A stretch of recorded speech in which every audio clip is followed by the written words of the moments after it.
ભાવ વ્યક્ત કર્યા પછી કુંદકુંદાચાર્ય દેવ દ્વારા રચિત ત્રીજી ગાથા અને ત્રીજી ગાથામાં નિયમસાર શબ્દનો વિશેષ ખુલાસો કરતા આચાર્ય દેવે બતાવે છે કે મેં અહીંયા નિયમ શબ્દ સાથે સાર શબ્દ કેમ લગાડ્યો છે। પહેલા તો નિયમની વાત કરી કે નિયમ એટલે નિયમથી પ્રગટ કરવા યોગ્ય કાર્ય, અને એ કાર્ય શું છે, કયું કાર્ય છે જે આ ભાવમાં આપણે પ્રગટ કરવાનું છે? તો કે છે દર્શન, જ્ઞાન અને ચારિત્ર। દર્શન, જ્ઞાન અને ચારિત્ર તે નિયમથી પ્રગટ કરવા યોગ્ય છે। જે જીવને સુખ પ્રગટ કરવું છે, સુખી થવું છે, સંસારમાંથી મુક્ત થવું છે, એના માટે નિયમથી પ્રગટ કરવા યોગ્ય કાર્ય દર્શન, જ્ઞાન અને ચારિત્ર છે। એ આચાર્ય દેવે જ્યાં નિયમ કહેતા દર્શન, જ્ઞાન, ચારિત્રની વાત કરી, એમાંથી ટીકાકાર પદ્મબ્રહ્મલધારી દેવે બે અર્થ કર્યા કે નિયમ શબ્દના બે અર્થ છે। એક જે સમ્યક દર્શન, જ્ઞાન, ચારિત્ર છે તે કાર્ય નિયમ છે, અને એ સમ્યક દર્શન, જ્ઞાન, ચારિત્ર પ્રગટ કરવાનો જે ઉપાય છે તે કારણ નિયમ છે। કારણ નિયમ એટલે શું? પોતાનો ત્રિકાળ સ્વભાવ, જેના આશ્રયે જીવને સમ્યક દર્શન, જ્ઞાન, ચારિત્ર રૂપ વિશુદ્ધ પરિણતિ પ્રગટ થાય છે। કાર્ય નિયમ એટલે મોક્ષ માર્ગ, અને કારણ નિયમ એટલે કે એ મોક્ષ માર્ગ પ્રગટ કરવાનો ઉપાય। બરાબર? તો પોતાનો ભગવાન આત્માના આશ્રય પ્રગટ થતા સમ્યક દર્શન, જ્ઞાન, ચારિત્ર, અને સમ્યક દર્શન, જ્ઞાન, ચારિત્ર દ્વારા ક્રમેથી પ્રગટ થતું મોક્ષ। ત્રણ વસ્તુ થઈ: મોક્ષ પ્રગટ કરવાનો ઉપાય, મોક્ષનો માર્ગ, અને એનું ફળ પરમ નિર્વાણ। શું શબ્દ આવ્યો? પરમ નિર્વાણ। મુક્તિ રૂપી સ્ત્રીના ભાલ ઉપર અલંકાર રૂપ તિલક એટલે કે પરમ નિર્વાણ। તો આ ત્રણ વસ્તુઓની ચર્ચા આ ગ્રંથમાં આગળ આવશે એમ અહીંયા આચાર્ય દેવે કહ્યું। પછી ત્રીજી ગાથાની અંદર કે આ કારણ નિયમ અને કાર્ય નિયમ છે, તો એમાં જે સાર શબ્દ છે એ સાર શબ્દ મેં શું કામ લગાડ્યો છે, તો એની ચર્ચા અહીંયા હવે કરે છે કે જે સ્વભાવ રત્નત્રય છે, સ્વભાવ રત્નત્રય એટલે કે સ્વભાવ નહીં, ત્રિકાળ સ્વભાવ નહીં, સ્વભાવ રત્નત્રય એટલે કે ત્રિકાળ સ્વભાવના આશ્રયે પ્રગટ થતી વિશુદ્ધ પરિણતિ। આ પર્યાયની વાત છે। અહીંયા શબ્દો ખ્યાલ રાખવા જેવા છે। એકવાર અહીંયા હમણાં ટીકામાં આપણે કાલે વાંચ્યું, પરમ પારણામિક ભાવે સ્થિત એવા શબ્દ આવ્યા, પછી શુદ્ધ જ્ઞાન ચેતના પરિણામ એવા શબ્દ આવ્યા, અને ત્રીજું સ્વભાવ રત્નત્રય। પેજ નથી મળ્યું હજી? પેજ નંબર 8 પાનું, ત્રીજી ગાથાની ટીકા। બરાબર? તો હું વાંચું છું ફરીથી જેથી ખ્યાલ આવે। જે સહજ પરમ પારણામિક ભાવે સ્થિત સ્વભાવ અનંત ચતુષ્ટયાત્મક શુદ્ધ જ્ઞાન ચેતના પરિણામ તે નિયમ છે।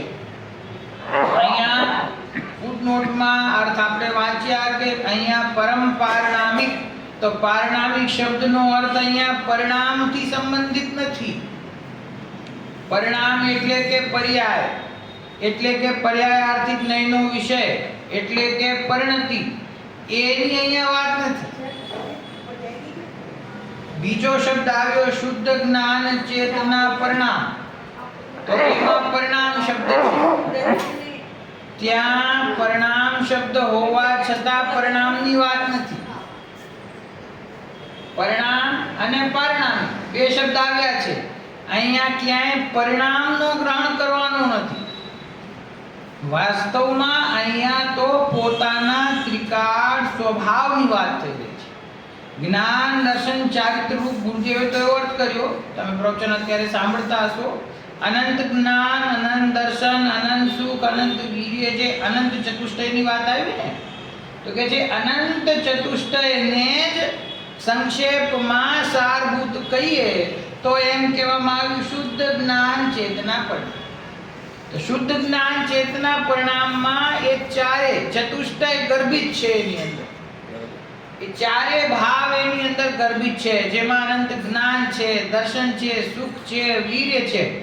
તો અહીંયા એ અનંત ગુણ સ્વરૂપ અખંડ પિંડ ભગવાન આત્માની વાત છે, અને આત્માના જે અનંત ગુણરૂપ જે શુદ્ધ ભાવ છે એની વાત છે. અહીંયા પર્યાયની વાત નથી. પર્યાયની વાત હવે આગળ આવશે. આ કારણ નિયમ છે ને, પર્યાયની વાત નથી. તો વેદાંતરે કઈ મિલાન થાય છે? ના ના, એમ નહીં. આ પંક્તિમાં પર્યાયની વાત નથી. પરિણામ શબ્દ હોવા છતાં પરિણામની વાત અહીંયા નથી. એમ કે ભાઈ વેદાંત તો એ જુદી વાત થઈ કે એ પર્યાયનો નિષેધ કરીને એકમાત્ર અપરિણામી તત્વને સ્વીકાર કરે છે. જે પલટતી વસ્તુ છે એનો સ્વીકાર નથી કરતા, પરિવર્તન રહિત વસ્તુ છે એવી વસ્તુનો સ્વીકાર કરે છે. પણ એ વેદાંતની માન્યતા એકાંતરૂપ છે. પણ અહીંયા અત્યારે એની વાત નથી. અહીંયા તો એમ કે છે, પહેલી પંક્તિમાં જ્યારે પરમ પારણામિક એમ લખ્યું, પછી શુદ્ધ જ્ઞાન ચારિત્ર રૂપ પરિણામ એમ લખ્યું, શુદ્ધ જ્ઞાન ચેતના પરિણામ એમ લખ્યું, તો ત્યાં ફૂટનોટમાં એ ધ્યાન દેવડાવવામાં આવ્યું છે કે પરિણામ શબ્દ હોવા છતાં આ પર્યાયની વાત નથી. શુદ્ધ જ્ઞાન ચેતના પરિણામ એટલે કે આત્માનો ત્રિકાળ ભાવ. બરાબર. પરમ પારણામિક ભાવે સ્થિત એટલે કે પોતાનો સ્વભાવ. સ્વભાવ કેવો છે? પરમ પારણામિક. કાલે સમજાવ્યું તો આપણે ચર્ચા કરી હતી. પારણામિક એટલે શું?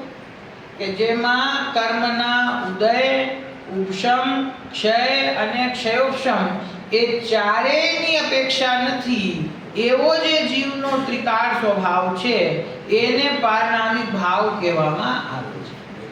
ત્રિકાળ જીવ દ્રવ્ય અને એના આશ્રયભૂત રહેલા એના અનંત ગુણો, એને ક્યાંય પણ અને એ ગુણોની વર્તમાન સમયમાં પ્રગટ થતી પર્યાય, જેને આપણે ઉત્પાદવે દ્રવ્ય કહીએ છીએ, એ આખી ઉત્પાદવે દ્રવ્ય રૂપ વ્યવસ્થામાં કર્મની સાપેક્ષતા ક્યાંય છે નહીં. તો પરમ પારણામિક ભાવ એટલે કે હું કેવો છું કે સ્વભાવ અનંત ચતુષ્ટયાત્મક, કે જેના સ્વભાવમાં અનંત જ્ઞાન, દર્શન, ચારિત્ર, સુખ, વીર્ય ઇત્યાદિ અનંત ગુણો જેમાં રહેલા છે, અને જે શુદ્ધ જ્ઞાન ચેતના પરિણામ રૂપ છે, એટલે કે જેની અંદર કોઈ પણ પ્રકારના વિકારી ભાવો નથી, જેની અંદર મોહ રાગ દ્વેષનો અભાવ છે, એવો શુદ્ધ જ્ઞાન ચેતના પરિણામ રૂપ જે હું દ્રવ્ય છું તે કારણ નિયમ છે. તે નિયમ છે એટલે કે તે કારણ નિયમ છે. નિયમ શબ્દ આવતા કાર્ય નિયમની વાત નથી હજી આ પહેલી પંક્તિમાં. સમ્યક દર્શન જ્ઞાન ચારિત્ર રૂપ મોક્ષ માર્ગ એ કાર્ય નિયમ એની વાત નથી, આ કારણ નિયમની વાત છે. બરાબર. હવે આગળ નિયમ એટલે કે હવે કાર્ય નિયમની વાત કરે છે. નિયમ એટલે નિશ્ચયથી નક્કી જે કરવા યોગ્ય પ્રયોજન સ્વરૂપ હોય તે, અર્થાત જ્ઞાન દર્શન ચારિત્ર. બરાબર. કે નિયમ શબ્દ કહેતા હવે બીજો અર્થ કે કાર્ય નિયમ. તો કાર્ય નિયમ એટલે શું? કે જે નિયમથી કરવા યોગ્ય છે તે, જે આપણા માટે પ્રયોજનભૂત છે, એટલે કે આપણા સુખરૂપી પ્રયોજનને સિદ્ધ કરનાર છે, એનું નામ પ્રયોજનભૂત. તો એ કોણ છે? તો કે છે કે જ્ઞાન દર્શન અને ચારિત્ર. એ જ્ઞાન દર્શન ચારિત્ર રૂપ ભાવ એ જીવને પ્રગટ કરવા યોગ્ય છે, નિયમથી પ્રગટ કરવા યોગ્ય છે, તેથી એનું નામ કાર્ય નિયમ. બરાબર. તે ત્રણમાંના દરેકનું સ્વરૂપ કહેવામાં આવે છે. દર્શન, જ્ઞાન અને ચારિત્રની વાત કરી તો હવે એમની પરિભાષાઓ, એમનું સ્વરૂપ અહીંયા બતાવે છે. પહેલું, પરદ્રવ્યને અવલંબ્યા વિના નિશેષપણે અંતર્મુખ યોગ શક્તિમાંથી ઉપાદે એટલે કે ઉપયોગને સંપૂર્ણપણે અંતર્મુખ કરીને ગ્રહણ કરવા યોગ્ય એવું જે નિજ પરમ તત્વનું પરિજ્ઞાન એટલે કે જાણવું તે જ્ઞાન છે. જ્ઞાન દર્શન ચારિત્રમાં જ્ઞાનની પરિભાષા શું? કે આ શાસ્ત્ર લખેલા છે, 4 અનુયોગ છે, દ્વાદશાંગ વાણી છે, એનો અભ્યાસ કરવો એનું નામ જ્ઞાન એમ નથી કહેતા. શું કહે છે? પરદ્રવ્યને અવલંબ્યા વિના, પરદ્રવ્યની અપેક્ષા વિના, દેવશાસ્ત્ર ગુરુના અવલંબનની અપેક્ષા વિના, શાસ્ત્રના અવલંબનની અપેક્ષા વિના, વ્યવહારના અવલંબનની અપેક્ષા વિના, ભેદના અવલંબનની અપેક્ષા, બધું આવી ગયું એમાં જ્યારે પરદ્રવ્ય કહે છે. સમજી ગયા?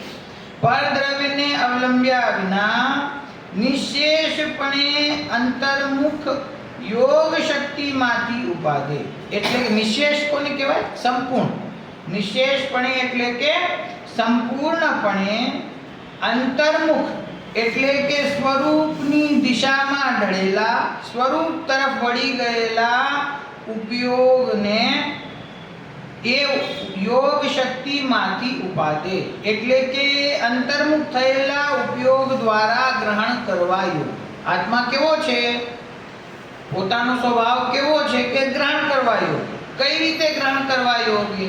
કે આપણા ઉપયોગને અંતર્મુખ કરીને ગ્રહણ કરવા યોગ્ય છે. ઉપયોગને કેટલો અંતર્મુખ કરવો? તો કે જે નિશેષપણે એટલે સંપૂર્ણપણે. સમજી ગયા? 5 ઇન્દ્રિય. કારણ કે પરદ્રવ્યનું અવલંબન છોડે તો પરદ્રવ્યનું અવલંબન એટલે કે આ ઉપયોગ સ્વભાવનું જ્ઞાન નહીં હોવાથી એની દિશા જે બહારમાં છે, તો ઉપયોગની દિશા બહાર હોવાથી 5 ઇન્દ્રિયોના નિમિત્તથી બહારના વિષયોને જાણવામાં જે ઉપયોગ અટકાયેલો છે એ ઉપયોગને ત્યાંથી પાછો વાળીને, સંપૂર્ણપણે ત્યાંથી પાછો વાળીને અને પોતાના સ્વરૂપ તરફ લગાડીને નિશેષપણે, સંપૂર્ણપણે પોતાના સ્વરૂપમાં અંતર્મુખ કરીને જે ગ્રહણ કરવા યોગ્ય છે, કોણ છે? એવું જે નિજ પરમ તત્વનું પરિજ્ઞાન તે જ્ઞાન છે.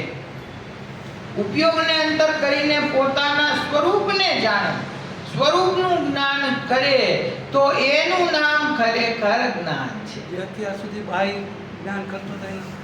હા, કે જે જ્ઞાનની દિશા, જે ઉપયોગની દિશા બહારમાં હતી, એના ઉપયોગમાં પોતાનો આત્મ સ્વભાવ અનાદિકાળથી મોજૂદ હોવા છતાં, દ્રષ્ટિ બહાર હોવાથી એનો અનુભવ થતો ન હતો, એ બહારમાંથી ઉપયોગને હટાવે અને સ્વરૂપમાં સ્થિર કરે, અંતર્મુખ કરે અને અંતર્મુખ કરીને પોતાના આત્માને જાણે, એનું નામ અહીંયા સમ્યક જ્ઞાન કહેવામાં આવે.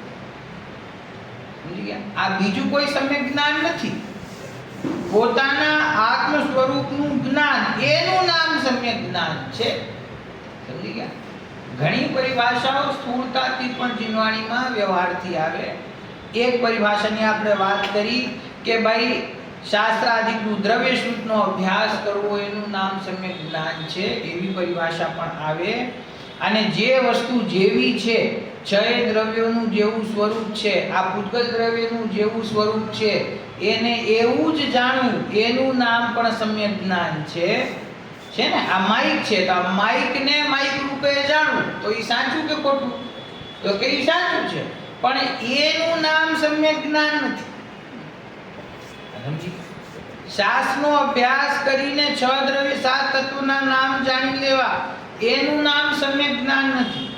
પરંતુ શાસ્ત્ર જે પદાર્થના વાચક છે અને હું જેનો વાચ્ય છું એવા પોતાના આત્માને જાણે, એના સ્વરૂપનો વિચાર કરે, એમાં સ્થિર થાય ને એમાં એને જે જ્ઞાન પ્રગટ થાય, એનું નામ સમ્યક જ્ઞાન છે.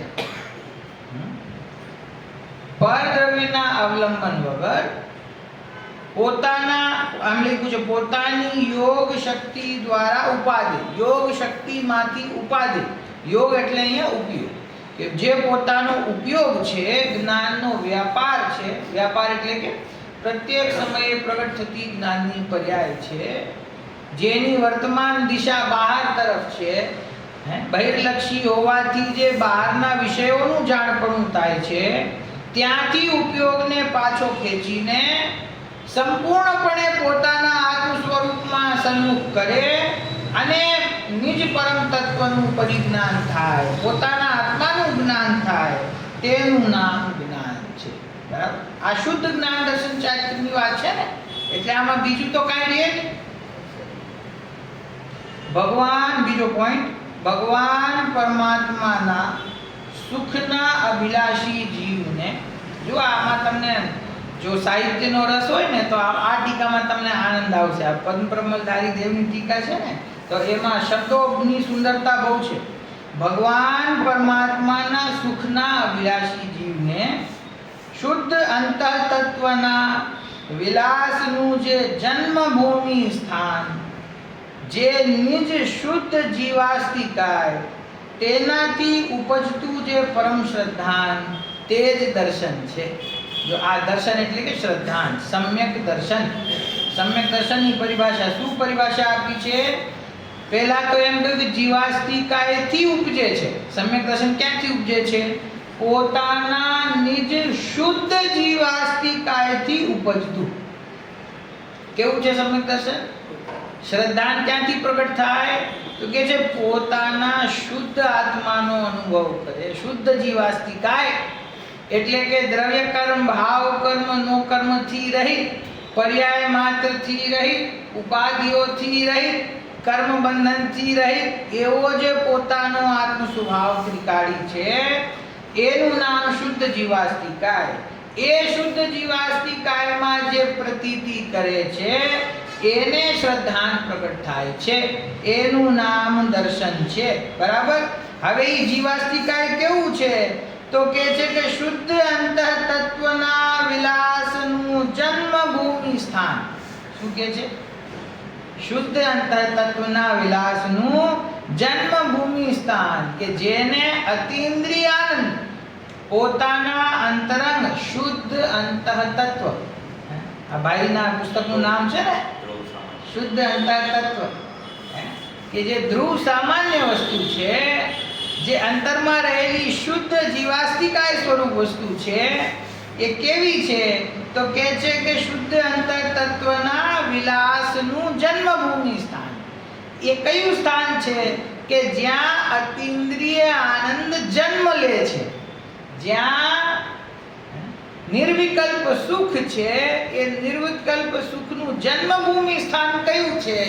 તો કહે છે કે પોતાનો શુદ્ધ જીવાસ્તિકાય.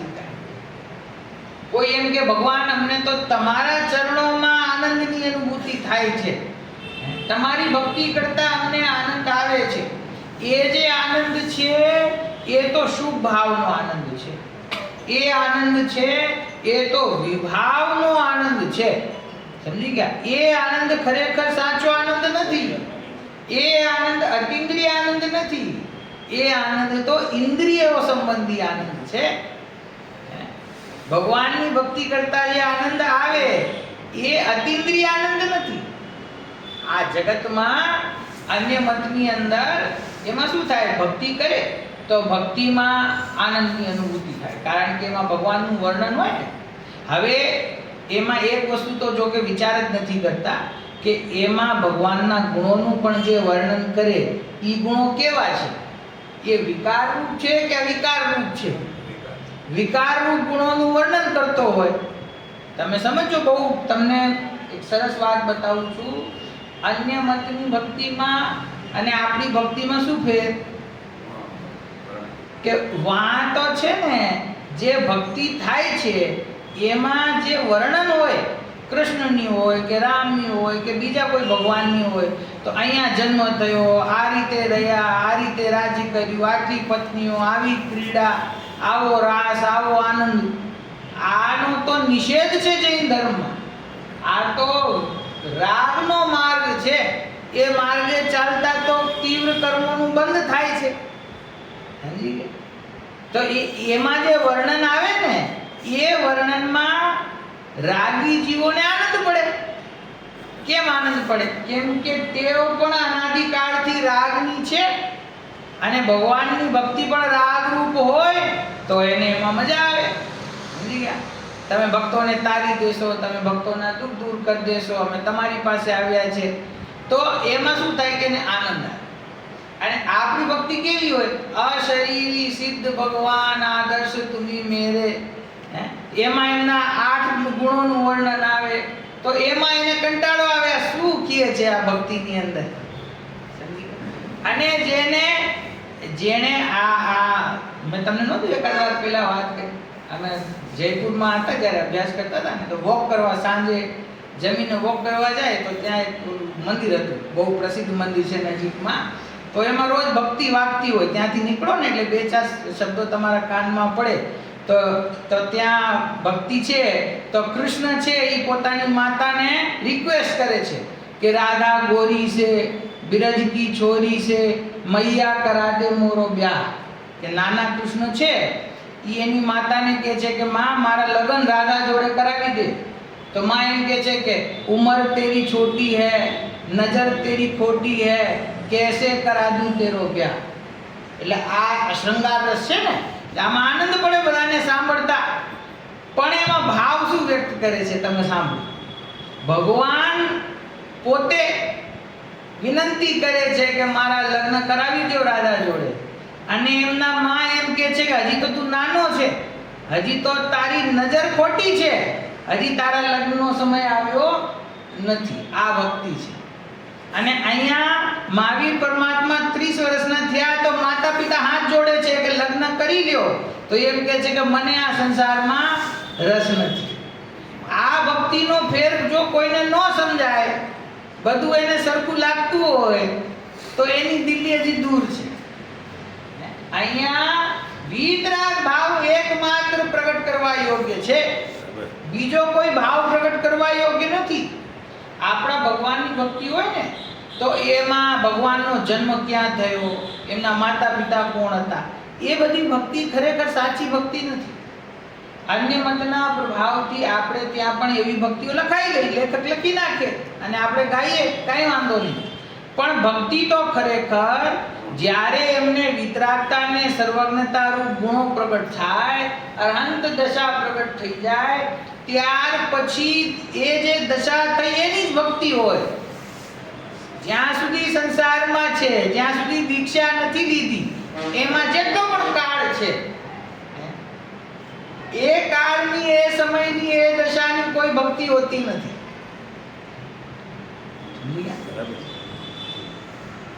ઋષભદેવ રાજા હતા, કેટલું આયુષ્ય હતું? 84 લાખ પૂર્વ. એમાંથી 83 લાખ પૂર્વ સુધી ગ્રસ્ત અવસ્થામાં હતા અને રંગ રાગમાં હતા, રાજમાં રહેતા હતા, જ્ઞાની હતા, સમ્યક દ્રષ્ટિ હતા. પણ જ્યાં સુધી સંયમ ધારણ કરતા નથી, જ્યાં સુધી મુનિ દીક્ષા લેતા નથી, એની પૂર્વનો જેટલો પણ કાળ છે એ કાળની કોઈ ભક્તિ નથી. એ મોક્ષ માર્ગમાં આવી જાય, નગ્ન દિગંબર દીક્ષા ધારણ કરી લે તો મુનિરાજની ભક્તિ થાય. રાજા ઋષભદેવની ભક્તિ ન થાય આપણે ત્યાં, મુનિ ઋષભદેવની થાય. અને પછી અનંત દશા પ્રાપ્ત કરી લે તો ભગવાન ઋષભદેવની ભક્તિ થાય. રાજા ઋષભદેવની ભક્તિ નથી આપણે ત્યાં, બાળક ઋષભદેવની ભક્તિ નથી, બાળક મહાવીરની ભક્તિ નથી. ભક્તિ બધી ક્યાં પ્રારંભ થાય? હા, ખુશી ભગવાન ગર્ભમાં આવે, એમનો જન્મ થાય, તો એના કલ્યાણક છે, એ કલ્યાણક રૂપે આપણે ઉજવીએ છીએ. પણ એનું પણ કારણ વિતરાગતા છે કે આ જીવનો અંતિમ ભવ છે, આ ભવેથી આ જીવ હવે મોક્ષ પ્રાપ્ત કરશે. એવા જીવનો જન્મ થયો છે કે પોતે તો મોક્ષ પ્રાપ્ત કરશે, સાથે અસંખ્યાત જીવોને પણ મોક્ષમાં લઈ જશે. એની ઉજવણી માટે ગર્ભ અને જન્મ કલ્યાણક છે, પણ એના રંગરાગમાં રમી રહેવા માટે એ નથી. તો ભક્તિ તો ખરેખર ભગવાનના ગુણોની હોય. હવે અહીંયા તો એના કરતા પણ ઊંચી વાત છે કે ભગવાનના ગુણોમાં અનુરક્ત થઈને ભગવાનની ભક્તિ જે જીવ કરે છે, રંગરાગની વાત છોડી દો, જે ભગવાનના વિતરાગતા સર્વજ્ઞતા રૂપ ગુણોની ભક્તિ કરી રહ્યો છે, એ પણ ખરેખર મંદરાગ રૂપ છે. બરાબર. એ પણ મંદ કશાય રૂપ છે.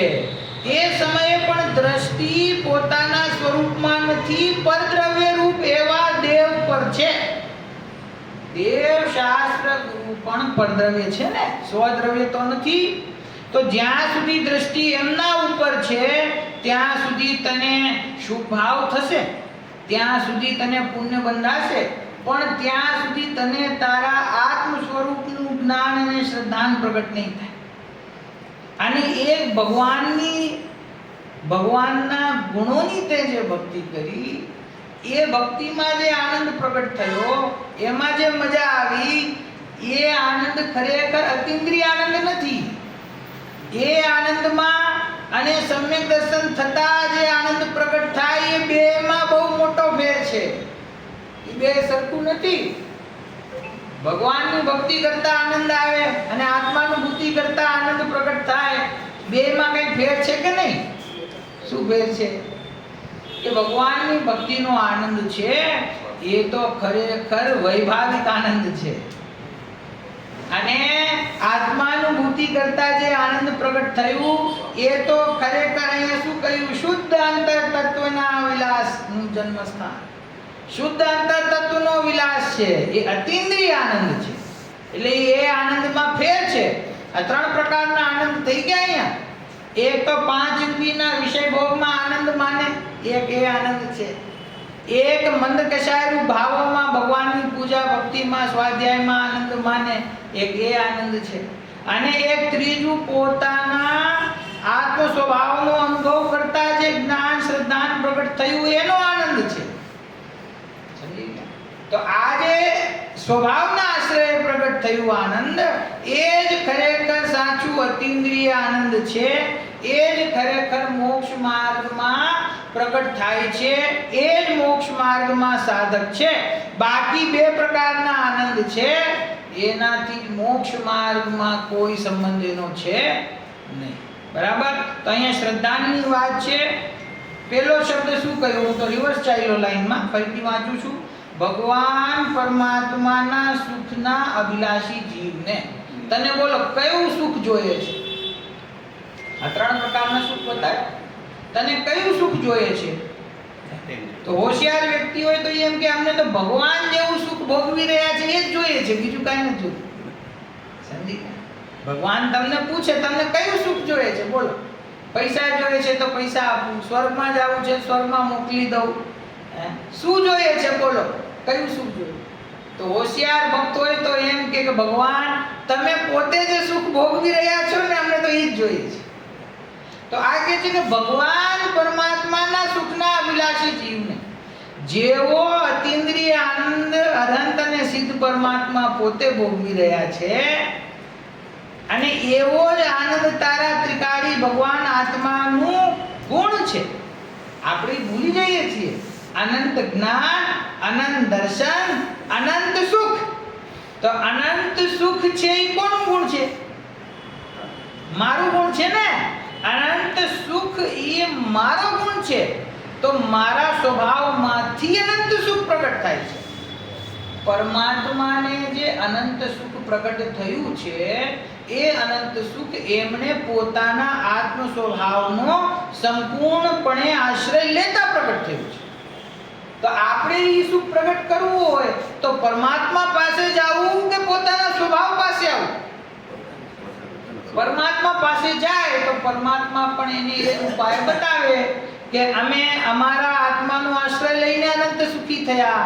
તમારે પણ જો અનંત સુખી થવું હોય તો તમે તમારા આત્મ સ્વરૂપનો આશ્રય લો. તો અનંત સુખ એ મારો ગુણ છે. અનંત સુખનું જન્મસ્થાન એ મારો આત્મા છે. એ સુખ ક્યાંય બહારમાં નથી.